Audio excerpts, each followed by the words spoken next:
much can you really do after working a 9 to 5 job? This is something that I have been exploring and, not gonna lie, struggling with after working full-time for the past year or so. Don't get me wrong, I love my full-time job, but I do realize how little time it leaves me for the rest of the day. I get home, I make dinner, I'm tired, and I don't really have time to sew. But it really has taught me how time is so precious, and with the time I do have left, I choose to do little projects like making my mom an aoyai before Lunar New Year.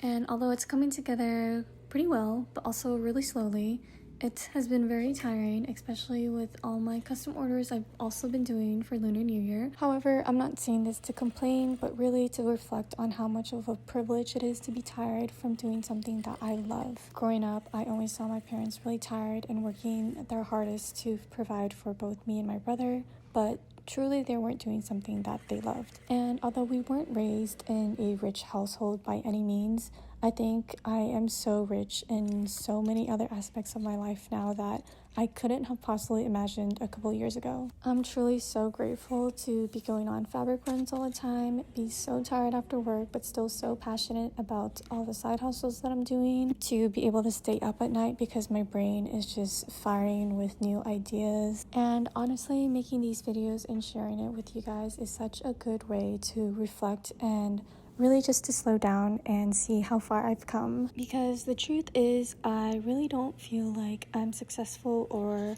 where I should be in life. I genuinely thought that I would be way further along in my career by now, which, if I really think about it, is unrealistic because I'm only 22 and I really just only started my first big girl job. When I first started doing TikTok when I was 16, I never expected that I would still be doing it 6 years later and still sharing my fashion journey now.